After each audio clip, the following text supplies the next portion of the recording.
800 years ago, St. Clare of Assisi was born into a rich and powerful family who entertained high hopes for her. Clare herself, however, had set her heart on different values. Together with St. Francis, she desired to live a gospel-based life. Clare brought to her newly chosen life sensitivity and steadfastness of mind. Not only was she the first woman to compose a rule of life, she gently but firmly upheld her ideals. Today, the Poor Clare Collatines of Timamdu, an enclosed community in North Wales, follow in her footprints. Within these enclosure walls, there is the greatest liberty of spirit that one could possibly attain to.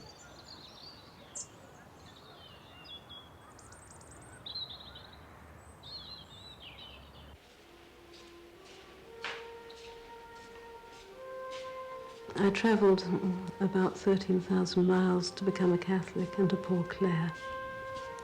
And my poor mother, when she heard the final news, said, "Oh dear, she was always such a homebody."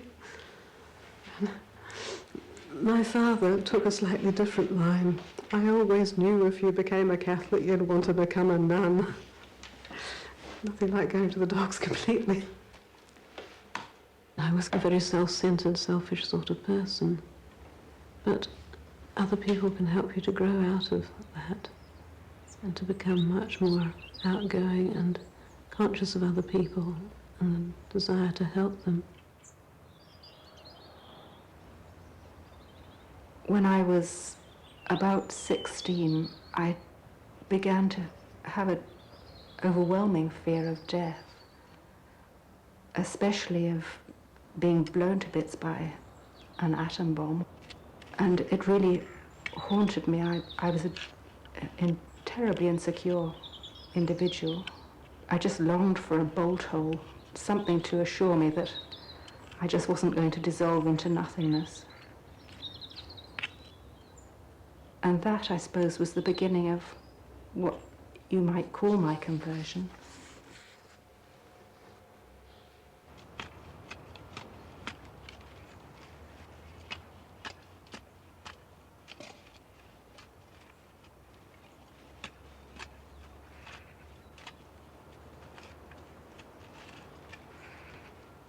I had very negative ideas about the religious life before I entered, having been a non-Catholic and having had no contact with nuns and never been near an enclosed convent in my life.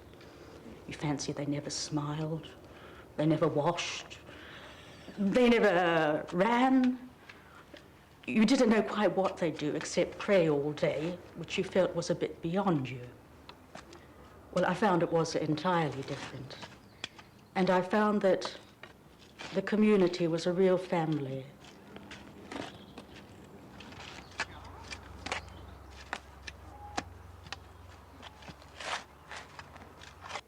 I think it's important to make the program in order simply to say that God lives and it does work in people's lives.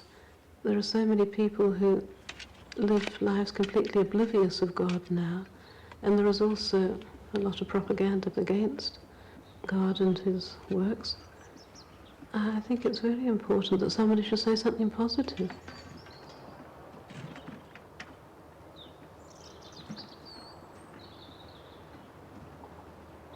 So Clare ran to the church of St. Mary of the Portiuncule. There her hair was cut off, and she received the holy habit of the brothers. After the news reached her relatives, they condemned with a broken heart the deeds and intentions of the Lady Clare. Banding together as one, they ran to the place, attempting to obtain what they had no right to. I went home and I told my parents I was going to be a nun, and they absolutely exploded, you know. They thought it was very abnormal. They thought marriage was the normal for a girl like me. I should put away all these fanciful notions of being a nun. And I did. I got married to a friend who I'd known for some years. But of course, it didn't work because it still wasn't enough.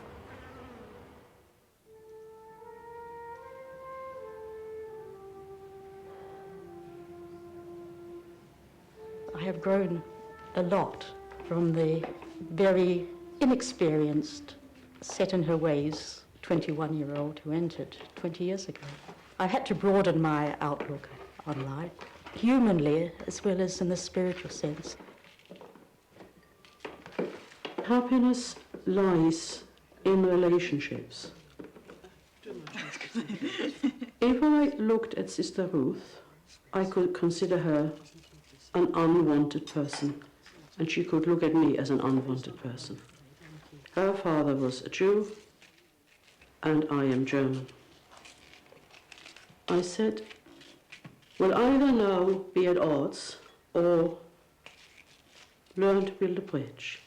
And she took my hand and she said, we'll build a bridge.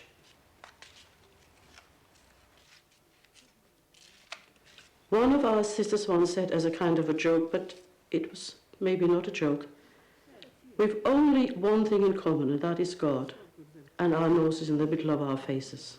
That's it. That keeps us together. They used to be, they were heated. They were heated, I think. They were heated. Well, according to Mary, the climate has changed. It got all worse as the years went on. It usually does, you know.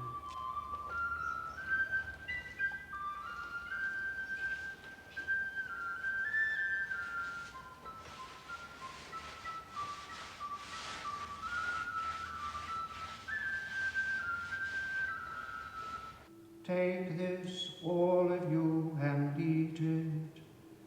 This is my body which will be given up for you.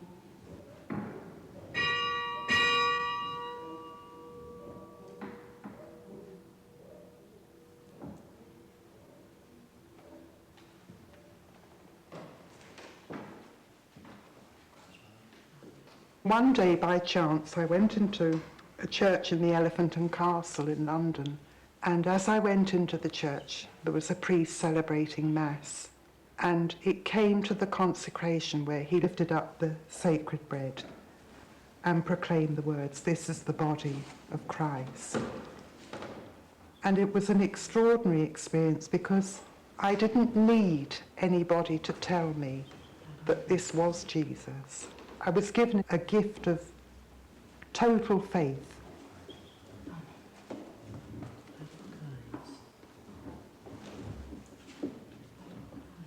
I was very blasé. I thought it would be interesting to do a bit of social work and study these Catholics at their rites, you know, rather as you'd go into the darkest bush of Africa and study the pygmies. I let myself be lured by the sisters to going to Mass. I didn't know what it meant, but I was aware that something very tremendous was happening.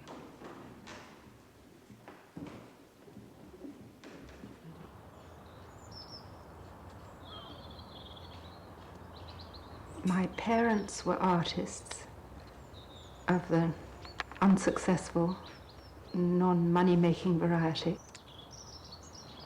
My father, when I was very small, he really began to live the life of a complete recluse. With my mother, it was quite different. After her marriage broke down, she made various attempts to settle, but never very successfully. We lived mainly in a very large and tatty house in Notting Hill Gate, bursting with artists and poets.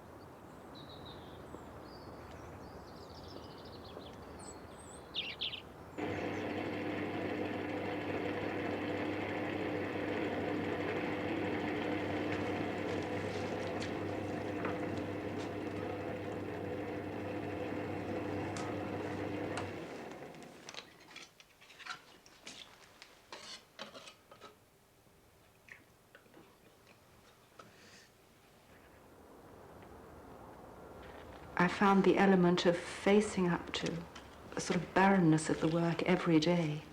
Terribly hard. I used to feel almost as though I was going to be martyred when I went out to the garden. It sounds terribly exaggerated, but it's true. And I found it, to put it mildly, excruciatingly painful, boring beyond words. I used to long for somebody to call me in. People rarely ever did. And I really had to struggle with it. But very gradually, that experience changed into something much more positive.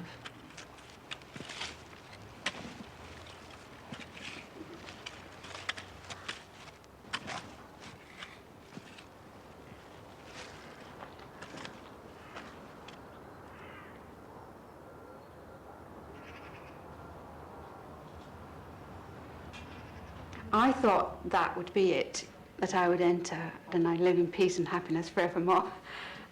And I did enter at 42. I realise now I haven't even scratched the surface of what's possible in our relationship to God. I have a long, long way to go. And I'm learning to let go of my own opinions, and I'm trying to stop throwing myself about as if I own the place, you know. It's a gradual process, and I think it will go on until I pass into heaven and I meet God face to face.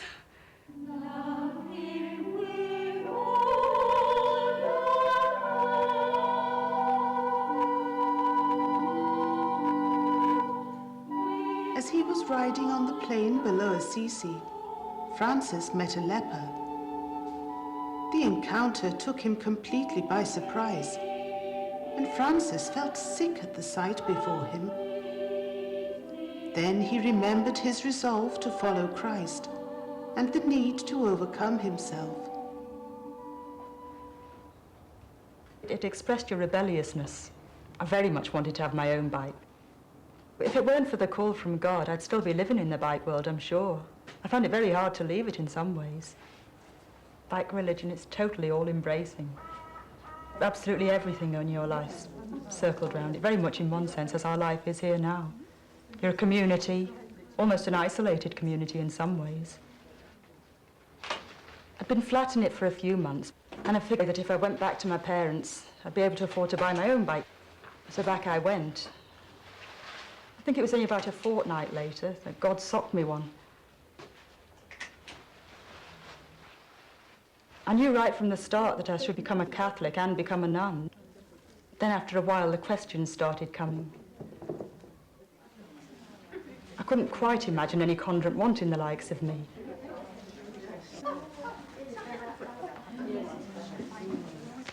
Basically, we're electing Mother to help us become the people that God wants us to become, which is not an easy task. It's taking people who have been battered and broken and bringing them back to life again.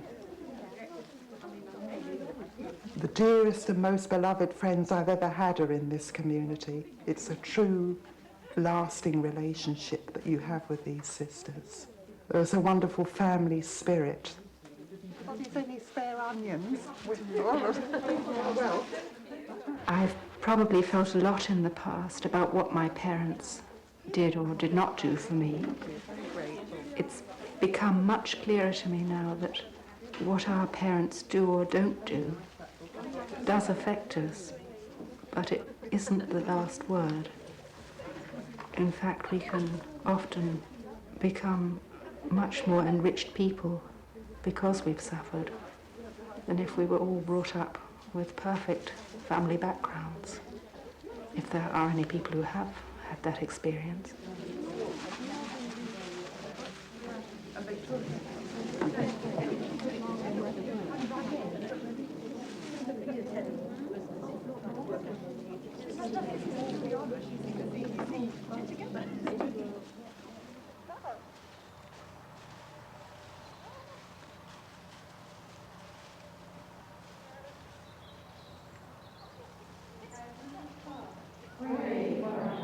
Saint Catherine of Bologna, pray for us. Saint Eustochia Esmeralda, pray for us. Saint Jean de Valois, pray for us. Saint Bonaventure, pray for us.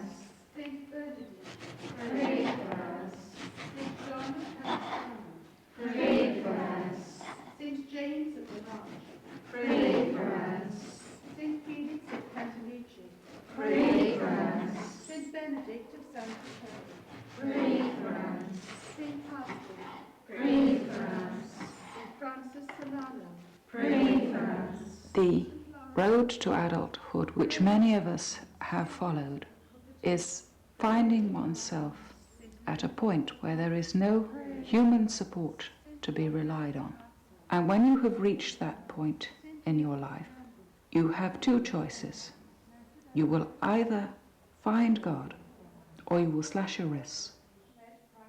Pray for us. Saint Margaret of Cortona. Pray for us. Saint Roch. Pray for us. Saint Vincent Pallotti. Pray for us. When you enter this life, you really make a thorough cut with all that has been familiar to you. You take very little with you, 2 changes of underwear, and very little beside it. And you experience quite a strong sense of insecurity. But as you gain a foothold, inexplicably, the world seems to come back to you, in the sense that you are entrusted to share the joys and sorrows of other people. Praise and blessed be the Lord our God. May the right hand of the Father bless this humble gift of love. Praise and blessed be the Lord our God.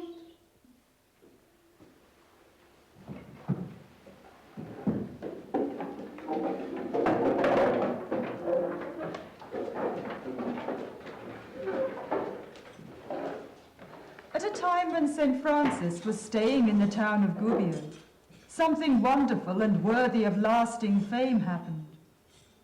For there appeared in the territory of that city a fearfully large and fierce wolf, which was so rabid with hunger that it devoured not only animals but even human beings. If you compare this house with which we live with a semi-detached bungalow, it will strike you as a large place. But this is our home. It is also the factory, if you like, in which we work, the offices in which we work. It is also the place we dance and sing and play and pray in. And when you look at it from that point of view, as a home for around 20 women, it's quite small. Even with their weapons, they were not able to escape the sharp teeth and raging hunger. Because we don't base relationships on professional output, it really is just you as a person. It's very enriching. At the same time, it leaves you with no pretense. That makes life very real. So enclosure, as we understand it, is not just a limited space, but far more an environment which makes a living, vibrant community possible.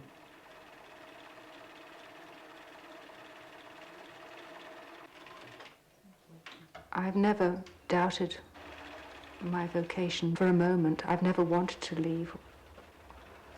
I've never doubted for a second that this was what God wanted from me and where He wanted me to be.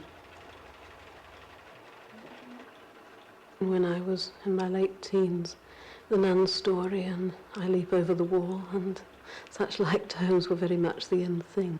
I remember thinking, good heavens, there must be some happy nuns somewhere. So I hunted a bit further and I found a book called A Right to be Merry. That was about Poor Clares. And I didn't know such things existed, and it hit me tremendously.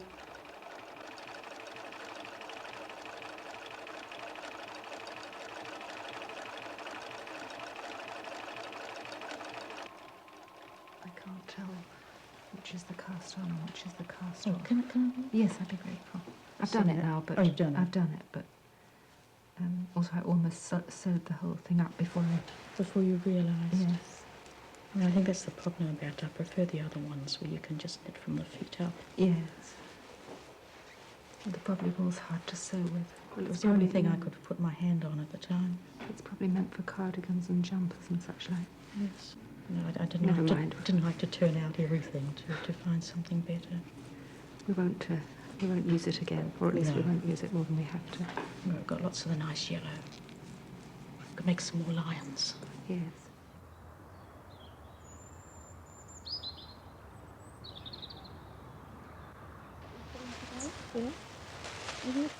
People often say to me, Sister Agatha, you're a free spirit. I feel totally free. I'm not even conscious that there are walls around the place.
There are many problems that are unanswerable, many problems to which prayer is the only answer.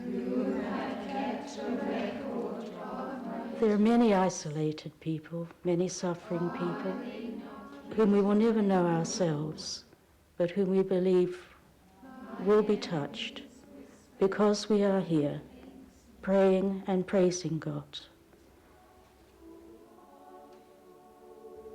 I know in my own life, there are many times when things were not so easy, when I believe someone, somewhere else, and perhaps I will never see, was praying for me.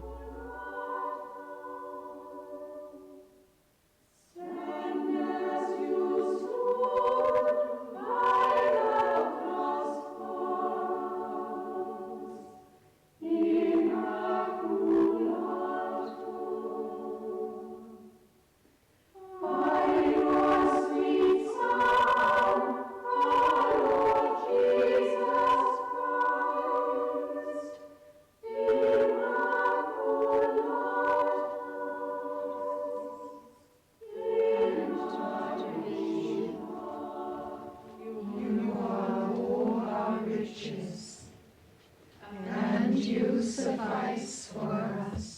We look to our old sisters as women who have lived this life.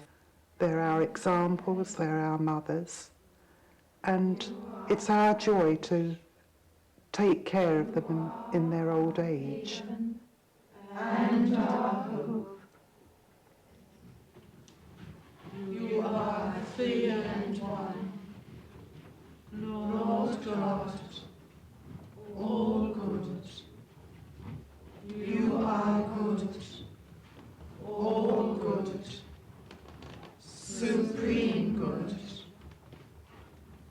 Lord God, living and true.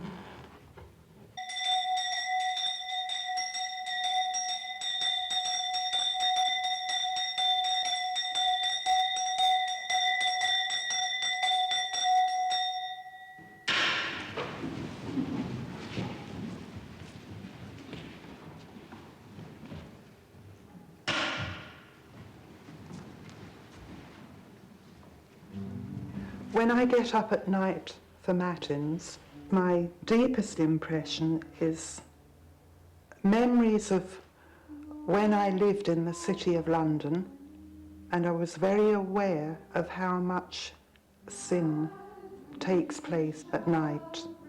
And these are the souls that I pray for, weep for, suffer for, in a sense. Christ is the Son of Mary. Come, let us adore him. Christ is the Son of Mary. Come, let us adore him.